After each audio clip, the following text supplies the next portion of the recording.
Hello everybody, welcome back to 2CTV with your latest news update from the United Kingdom and this British socialist government led by Keir Starmer, or two-tier Keir, or Keir Stalin, or Kim John Keir. There's a lot of surnames, nicknames for this idiot.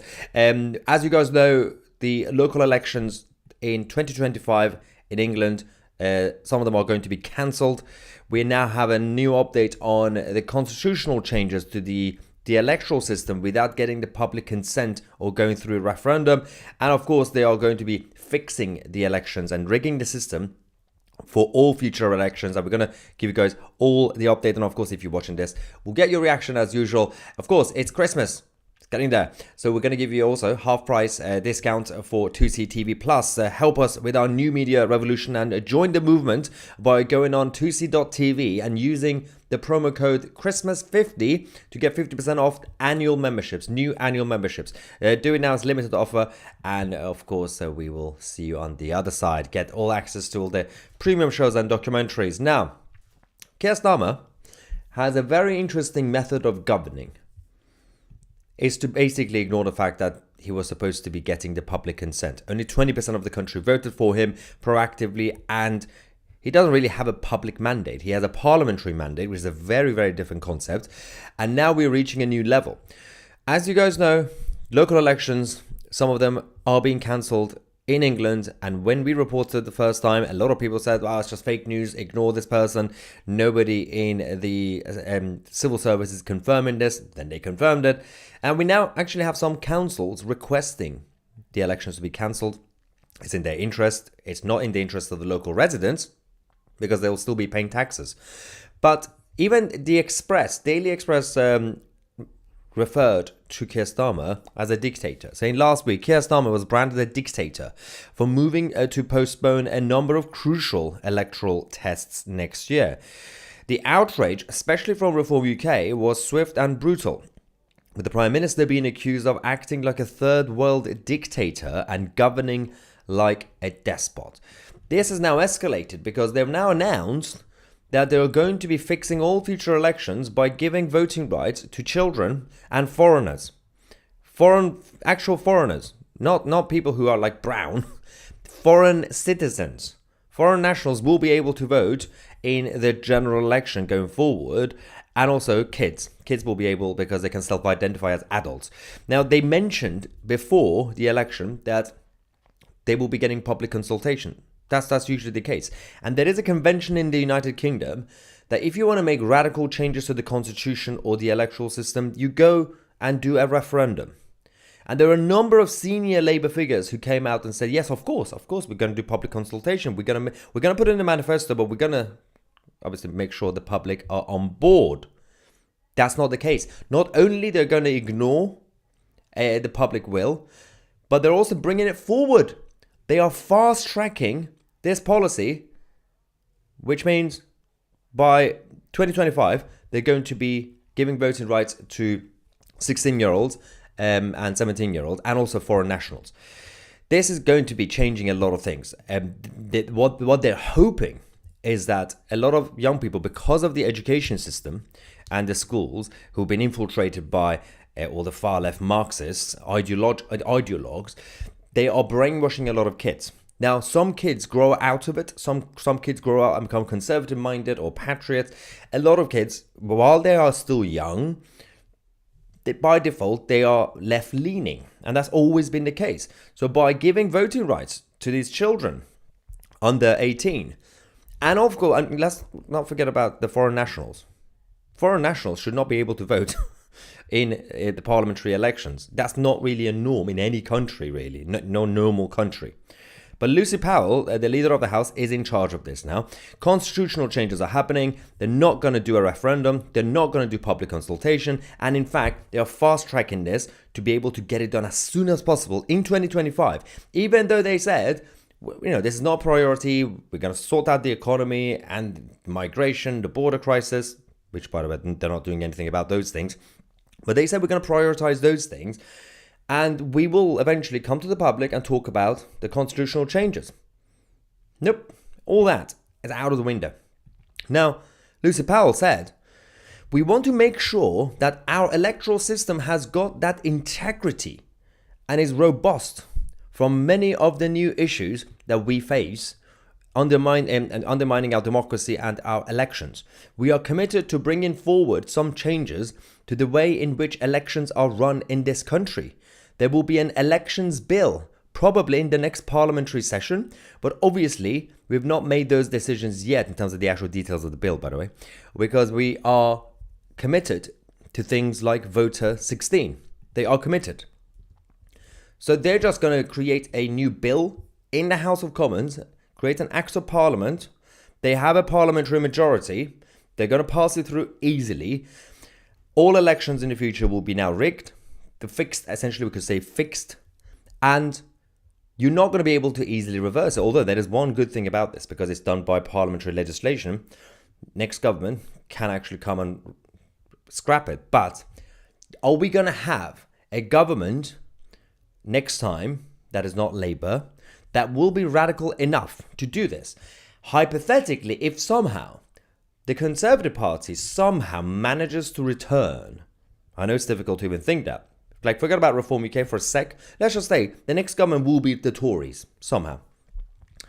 Do you really think the Tories under Ken Badenoch are going to be radical enough to actually say, well, you introduced a constitutional change through a bill in the House of Commons because you had a parliamentary majority without asking the public, so we're going to basically just do the same thing and reverse it and scrap the whole Act of Parliament? I don't think so. I don't think the Tories will be brave enough to do it. If you have a different radical government, for example, hypothetically a Reform UK government, then perhaps I could see Reform UK doing it. But then there will be a lot of pressure on them next time, or even if the Tories decide to do it, there will be pressure on the new government. The same people who are right now pushing for this constitutional change to happen through the House of Commons, they are going to be shouting and screaming and saying, we demand a referendum. I can assure you that's going to be the case. They don't really care about the realities of life and logic. Why do you think the petition to call for a general election over the last day or two has gone up again? It's now exceeded 3 million signatures. 3,582,000 to be precise. Obviously, it's still going up. If I stay on this page over the next few seconds, obviously it's 582 now. It's now 583. You're getting one signature every few seconds.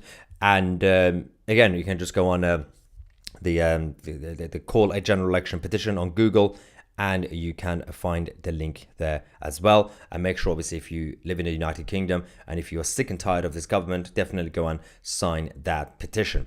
There is a constitutional crisis right now, which nobody's talking about. The mainstream media are on the same bed with the government. Civil servants don't really care because they're all also, a lot of them, senior figures, are left-leaning.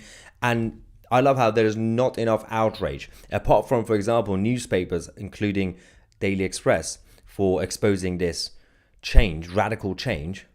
You do realize no one else is really talking about this. BBC News or Sky News, any of those guys. Now, obviously, Lucy Powell, the leader of the House, only announced this earlier on, right? So give them a few days. Obviously, the Christmas period, everyone's all over the place in the media. They don't really care, but they have to focus on this. We will keep talking about this as we go through the process in the House of Commons for them to change this constitutional electoral system without getting a referendum. We will continue to report and give you guys all the updates from now until the moment this bill becomes an act of parliament. We have to let people know why this is a problem, why this is not a normal policy. This is not something, a domestic policy program which is mentioned in the manifesto. This is a constitutional change. We have a convention. You have to respect the convention. You can't just go around wrecking the constitution like Tony Blair. That was the problem with Blair from 1997 onwards. He completely changed the whole system without getting the public consent. The same thing that they did, all these Western European countries, when they joined the European Union. Some of the countries, you look at what happened in Ireland, even Portugal, many other countries who had referendums, their referendums were ignored because the globalist club, when they have the backing of their friends in the club, for example, those who go to Davos, the World Economic Forum, which, by the way, they're getting together soon again, and all these guys, when they have the backing of the so-called, the most powerful, they feel confident. Keir Starmer publicly said he prefers Davos to Westminster democracy. He wasn't even shy about it. Because when he has confidence that he's got the backing of the international community, the so-called international elites, then he can do whatever he wants. But there is a limit. The petition, yes, it's only 3 million, but it does send the signal that many others who haven't been able to sign it or don't know about it or don't have the internet or whatever, or don't want to give their details online, that 3 million, many more are angry with this government. So while we still have relatively a level of democracy, they are going to try their best, people, to send a message next time around. But if the Labour Party right now are fixing all the elections, firstly, they can choose whenever they want to have an election or not. They're going to have excuses. They could always have an excuse. Even when it comes to general elections, you think that we don't have a fixed term parliament, but there is a limit. 5 years max that you can be in power in parliament. But they could always have an excuse. I'm going to exaggerate just as a scenario to say it. I'm not saying definitely this will happen. Exaggeration, example. If there is a national emergency, which by the way, a national emergency doesn't actually have to exist. You can fabricate a national emergency. You can self-identify as a national emergency, right?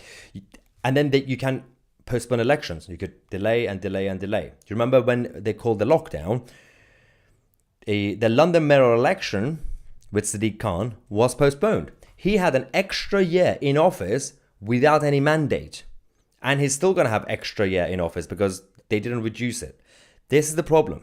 So they can always also, these guys, find a way to delay and delay. If they want to, I'm not saying they will definitely do it. I'm just saying these are the sort of people who will find a way to do it. They are already doing it with the local elections. They are liars. They don't care about democracy. I just said he cares more about Davos than Westminster democracy. He has no respect when it comes to ordinary people just speaking out, let alone voting. If you speak out, you're a far-right football hooligan. Let's see what you guys think in the live chat. Ivan first, thank you, Ivan, saying, has any party ever pulled this stunt before? No, as far as we know, not really, no. Not in, obviously, modern times. Apart from, was it Charles I? That was a different time. But that hasn't really been the case. We don't really do that in this country. The one thing that everybody was confident about in the United Kingdom, you can criticize civil service, you can criticize politicians and parties, but people always had a feeling until now that we have a safety net, and that's called the Crown and the Constitution. It's a handshake agreement, the Constitution. It's not codified, it's not written down codified in that sense, but we had the convention that people always felt safe. They would say, well, we could eventually get rid of these guys. But that's no longer the case. Who do we go to if we need help anymore? Aaron says, the petition signature count has been adjusted. Yeah, I mean, they're going through a lot of the, they say, they're going through some of the emails that are from foreign countries or things like that, or IP addresses. We don't know how much of it is accurate in terms of the adjustments that they are making. Shifty Squiff says, look up hashtag stakeholder capitalism. It's what's happening. So again, I've been trying to correct these people. There's a lot of people out there who... So when people like Klaus Schwab, who was obviously the head of the World Economic Forum, or even the George Soros family, they've been going around using the phrase stakeholder capitalism. What they're doing is they want to destroy the credibility of capitalism. There is nothing capitalist about what's happening right now. So what you technically have, because obviously democracy and capitalism goes hand in hand, because it's freedom, voluntary exchange of goods and services, and your free will and free choice. What you have two options. Free market capitalism, which we had before, especially in America, made America great. Or you now have, they call it stakeholder capitalism to basically insult actual capitalism. It's corporatist globalism. It's state corporatism. You bring in corporations and big government going hand in hand. They will decide what they should do for you on your behalf. I said this before many times on this channel, but for those who are new, it's the same model as Mussolini in Italy, but on an international level. So Mussolini's fascism was centralization of all powers, state corporatism. So all the essentially he destroyed free market capitalism, because it's obviously fascism, far left, they don't like it. And then he brought in all the corporations into the state, owned by the state, and controlled every aspect of your life. But in the name of nationalism. That was the difference. Now, these idiots are doing the same thing, but on an international level. That's what people call it globalism. It's a globalization of not just the economic model, but also political model and society as well. So it's essentially what Mussolini was doing on an international level. The issue that we had, a lot of the left-wingers were calling it crony capitalism, right? Crony capitalism was basically a layman term for what we call corporatist globalism. It's corporatism on a globalist level. And you should not allow them to diminish the word capitalism, because I know exactly what they're trying to do. That's exactly, they rephrase words and they try to hijack the other words. For example, you can't be compassionate unless you're left-wing. Compassionate, the word compassionate has been hijacked for the past few decades. It's just one example. So these people are going around completely destroying every aspect of the Western civilization because they want to be in charge. They're control freaks. And their friends will benefit from it. Super chat from the United States. Thank you very much. Why ain't the handshake people protecting the Constitution if they create? Who are the handshake people? Are you referring to what I said about handshake agreement? Yeah, because they're not people. It's been going on since Magna Carta. Actually, before Magna Carta, the governed by consent as a concept was before Magna Carta, which was the early days of a very, very early days of democracy. It was the will of the people, but technically the local barons in each tiny kingdom. Before William the Conqueror came, obviously. You can look up governed by consent before Magna Carta. Tony Solomon says, this is ridiculous. As an Aussie, I can only fear what our sheep Aussie government will do here. Follow, ba, ba, ba. Yes. But the other problem is, and those of you watching from other countries, obviously we've got Australians and others watching, when something bad happens in one place or gets testing ground, the others will also try to follow. We had it so many times with stupid statist policies. For example, the universal basic income, where you won't own anything, but you'll be happy. So the government will pay you free money not to work, but you will be basically dependent on the government. They tried that in a number of places, pilots, Portugal, other places, and it failed. Luckily, it failed. Otherwise, they would have implemented it in all the other countries. When they do tyranny, the others will follow. We had it in New Zealand. We had it in Wales, where they were banning books during the lockdown. They were banning toys in shops. You couldn't buy toys or books. And these were the sort of mentality that you had. They try to follow each other because they don't actually want to listen to you as the citizen of each country. They rather just say, so what did my friend in Canada do, Justin Trudeau, for example? Oh, we had a good chat in Davos last time. We shared some ideas. What is he actually doing that we can copy? Or vice versa. It happens all the time.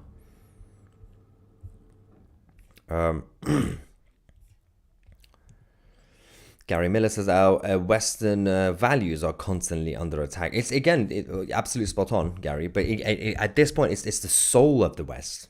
It's just gone beyond just values. It started with policies. It started with ignoring the will of the people. Now it's just everything about what made the same people who are in charge right now. The reason they're in power is because of the system, because of the values. Now they're going against every single part of it because that's the thing. I mean, people say power corrupts, but also power attracts corrupt people and crooked people. That's always the case. Harlequin is right. 16 is too young. Way too young. I mean, I would increase the voting age to 21 at least, or 25. But so, yeah, it's just disgusting. My happy Christmas, and thank you. Well, thank you very much, and Merry Christmas to you all as well, ladies and gentlemen. Just double check a couple of more non-super chats. UK, Canada, and other Commonwealth countries will have to one day think for themselves. What I mean is the people who are from those states, the power should be in the people. Speak for. Yeah, this is the thing. I've always been a defender and philosophically, defender of the Crown Constitution in the United Kingdom. Historically, it's always worked. Now I'm coming to a point where I'm like, okay, it doesn't work. The so-called handshake agreement, not having a codified constitution, relying on the crown as the safety net in case the politicians become corrupt or tyrannical, the crown can stop it, all that stuff. It's no longer working. The electoral system, first past the post, if everybody practiced the way you're supposed to, people and the parties, it could work. People's perception of or expectations of the voting systems change. The political parties have become too centralized. The first past the post was never supposed to be a system for centralized political parties. It was supposed to be for political parties who are local. You were not supposed to have a head office, a central office. The whole thing is completely ruined. So we might have to have a conversation about the whole of the constitutional system to change in order to keep our liberal democracy healthy. The funny thing is, the people who are wrecking it, they are coming to you publicly, and these leaders, and say, we are the ones who are protecting liberal democracy from the far right, so we're gonna, cancel elections? Really? So you are the defenders of liberal democracy. You are the defenders of the Western values, really. And when we criticize it, we are the anarchists, apparently. Did you know his dad was a tool maker? He did make a tool, yeah. King behind all what's going on. No, that's not how it works. No, of course not. They with or without this king, the same thing will happen, because the same thing is happening in France. France doesn't have King Charles. Germany doesn't have King Charles. Sweden doesn't have King Charles. Norway doesn't have King Charles. I'm going to list the whole of the world to tell you they don't have King Charles. We have a problem beyond this country and beyond the constitution of this country. We are all infected in the same virus, and this is the constitutional pandemic that we have when it comes to the Western civilization being at risk. And you criticize it, you're the far right one. Anyway, ladies and gentlemen, this was the latest update. If you joined the live stream late, feel free to rewind to the beginning. And don't forget, limited offer for Christmas. Half price, annual memberships on 2C TV Plus. If you don't know what it is, go check it out. Go on 2C.tv, check it out for yourselves. Use the promo code Christmas50. Join the new media revolution. I'm Maya 2C, and we are the media.